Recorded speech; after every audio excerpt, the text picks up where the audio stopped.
Good morning. So how do you stop thinking a thought? That's probably going to look different for each individual. I came up with a visualization which worked for me. Perhaps visualizations are helpful because they interrupt the brain's thinking and words pattern, and it is a story we're telling ourselves through our thoughts, which we want to quiet down anyways.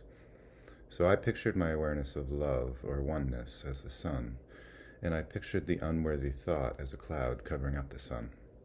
If I wanted to feel the light and warmth of the sun on me again, I needed to dissipate this cloud first. And clouds, as we all know, have no substance. You can fly right through them and only experience some turbulence as you do so. I soon found out the same is true with thought vigilance. If I could make the thought disappear for even a second, then I had a second of peace. I found that another thought of equal worthlessness would usually drop in shortly afterwards to upset my peace again. And that's the turbulence I mentioned before. But following a direction that I learned from Eckhart Tolle in his book, The Power of Now, I realized that in that moment when I became aware that I'm not at peace because I'm thinking another harmful thought, there is a very important decision for me to make.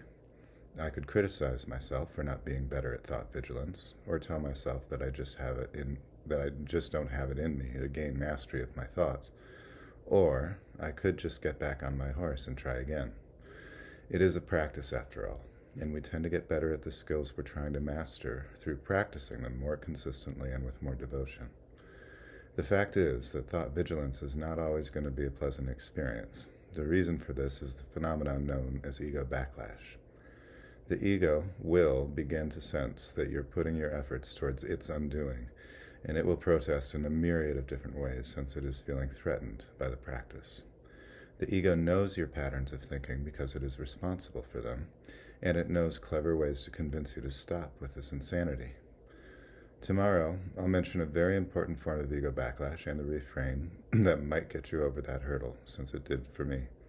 If you're finding these ideas helpful, it would mean a lot if you liked and subscribed to this channel. And if you want to chat or share your thoughts, please leave a comment below. I do my best to respond to everyone.